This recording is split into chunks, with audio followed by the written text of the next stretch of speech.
मैं आपको कहानी सुनता हूं एक अनोखे वीर पुत्र की, जिसका नाम था छत्रपति शिवाजी महाराज। सन 1627 ईस्वी पूरे भारत पर मुगल साम्राज्य का आधिपत्य था। उत्तर में शाहजहां तो बीजापुर में सुल्तान मोहम्मद आदिल शाह और गोलकोंडा में सुल्तान अब्दुल्ला कुतुब शाह। डेक्कन के सुल्तान सेना के लिए हमेशा मुस्लिम अफसरों को ही प्राथमिकता देते थे।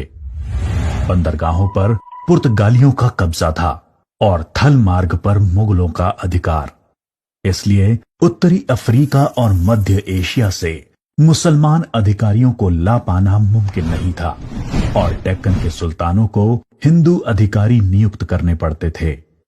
आदिल शाह की सेना में एक मराठा सेनाध्यक्ष था, शाहजी भोसले। शाहजी सेना में उच्च पद पर आसीन था। सन 1630 में महाराष्ट्र में जुन्नर के समीप शिवनेरी के किले में उनके और जीजाबाई के यहां एक पुत्र का जन्म हुआ। स्थानीय देवी शिवाय के नाम पर पुत्र का नामकरण हुआ, जो आगे चलकर छत्रपति शिवाजी महाराज के नाम से विश्व विख्यात हुए। शिवाजी के पिता काफी समय घर से दूर रहे थे, इसलिए बचपन में उनकी देखरेख माता जीजाबाई और गुरु दादोजी कोंडेव ने की। दादोजी ने उन्हें युद्ध कौशल और नीति शास्त्र सिखाया, तो जीजा माता ने हिंदू धार्मिक कथाएं।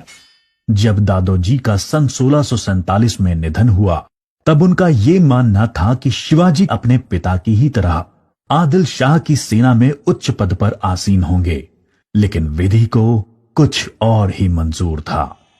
सन 1646 के समय भारत में किसी हिंदू शासक का अपना स्वतंत्र राज्य स्थापित कर पाने के लिए इन तीन परिस्थितियों का पूरा होना जरूरी था।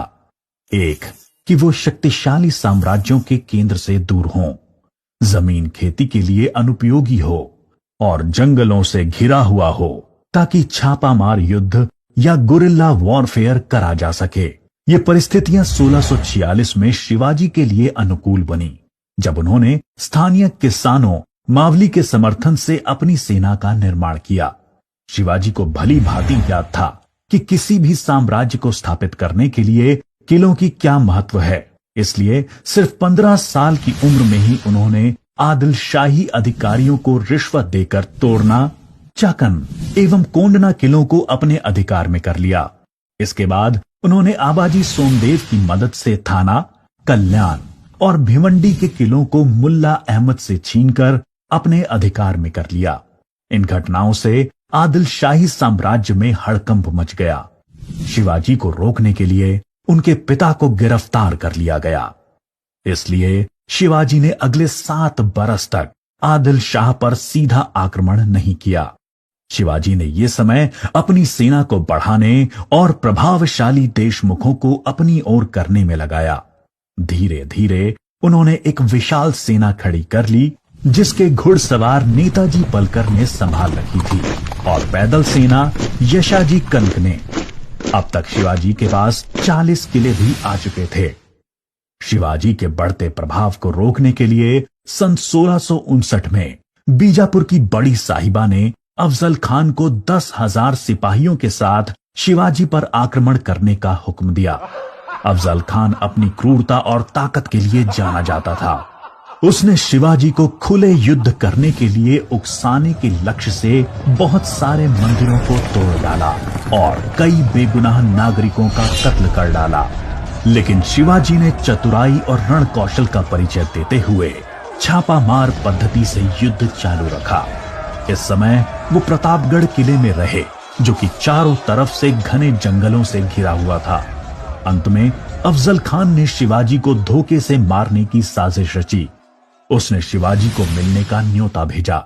जब वो मिले, अफजल खान ने अपनी मजबूत पकड़ में शिवाजी को दबाकर मार डालने का प्रयास किया। शिवाजी पहले से तैयार थे। अपने छुपाकर रखे हुए बाग नाका से उन्होंने अफजल खान का पेट ही चीर डाला, जो कि उनसे 2 गुना विशालकाय था। इसके बाद प्रतापगढ़ की लड़ाई में शिवाजी ने अफजल खान की सेना को करारी मात दी। शक्तिशाली अफजल खान की हार से बीजापुर का सुल्तान स्तब्ध रह गया। अब की बार रुस्तम जमान को भेजा गया। 28 दिसंबर 1659 को शिवाजी ने रुस्तम जमान की सेना पर सामने से हमला बोल दिया। साथ ही उनकी सेना की 2 और टुकड़ियों ने दोनों दिशाओं से रुस्तम की फौज पर आक्रमण कर दिया। रुस्तम जमान शर्मिंदाजनक स्थिति में लड़ाई के मैदान से अपनी जान बचाकर भाग गया। सन 1660 में आदिल शाह ने अपने सेनापति सिद्दी जौहर को शिवाजी पर हमला करने के लिए भेजा। शिवाजी पन्हाला किले में थे और सिद्दी जौहर की सेना ने किले को चारों ओर से घेर लिया। शिवाजी ने सिद्दी जौहर को मिलने का न्योता दिया और जब वो मिले आदिल शाह को संदेश भिजवा दिया कि सिद्दी जौहर उनसे गद्दारी कर रहा है। इससे आदिल शाह और सिद्दी जौहर के बीच लड़ाई छिड़ गई, जिसका फायदा उठाकर शिवाजी एक रात अपने 5000 सिपाहियों के साथ पन्हाला किले से बाहर निकल आए। बाजी प्रभु देशपांडे ने न सिर्फ सिपाहियों के साथ दुश्मन सेना को उलझाए रखा, जिसकी वजह से शिवाजी सकुशल विशालगढ़ पहुंच गए। इस लड़ाई में बाजी प्रभु देशपांडे को अपने प्राणों से हाथ धोना पड़ा। उनको महाराष्ट्र के इतिहास में एक महान योद्धा माना जाता है। इसके बाद बीजापुर की बड़ी बेगम ने औरंगजेब से शिवाजी को पकड़ने के लिए विनती करी। उसने अपने मामा शाइस्ता खान को 1,50,000 सैनिकों के साथ शिवाजी से युद्ध करने भेजा। शाइस्ता खान ने अपनी विशाल सेना के बल पर पुणे पर कब्जा कर लिया और शिवाजी के निवास स्थान लाल महल पे अपना बसेरा डाल दिया।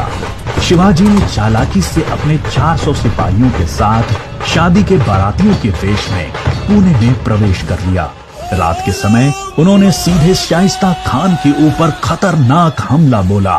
खान ने खाकी से कूदकर अपनी जान बचा ली, पर शिवाजी की तलवार की वार से अपनी 3 उंगलियां गंवा बैठा। उंगली तो गई और इज्जत भी।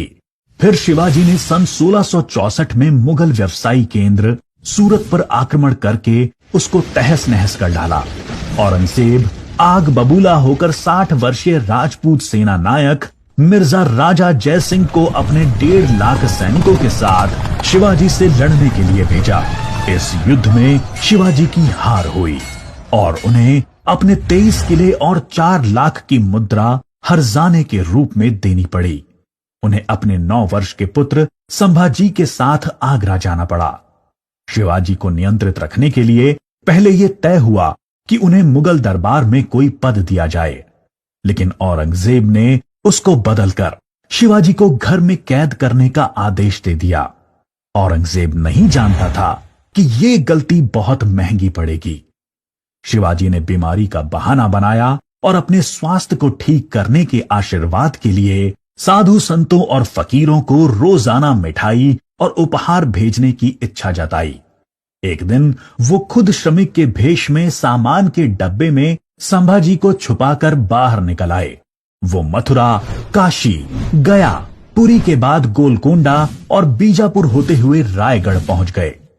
1670 तक शिवाजी ने कई लड़ाइयां लड़ते हुए 4 महीनों के भीतर अपने राज्य का बड़ा हिस्सा मुगलों से स्वतंत्र करा लिया।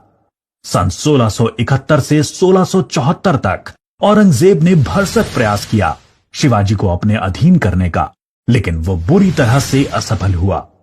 उसने अपने उत्तम योद्धाओं जैसे दाऊद खान और मोहब्बत खान को शिवाजी से लड़ने भेजा, लेकिन सबको मुंह की खानी पड़ी।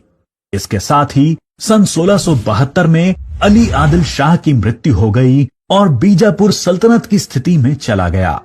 आखिर वो दिन आया जब गगा भट्ट ने 6 जून 1664 को पूरे उत्सवनुमा वातावरण में हिंदू परंपराओं के साथ शिवाजी का राज्याभिषेक किया।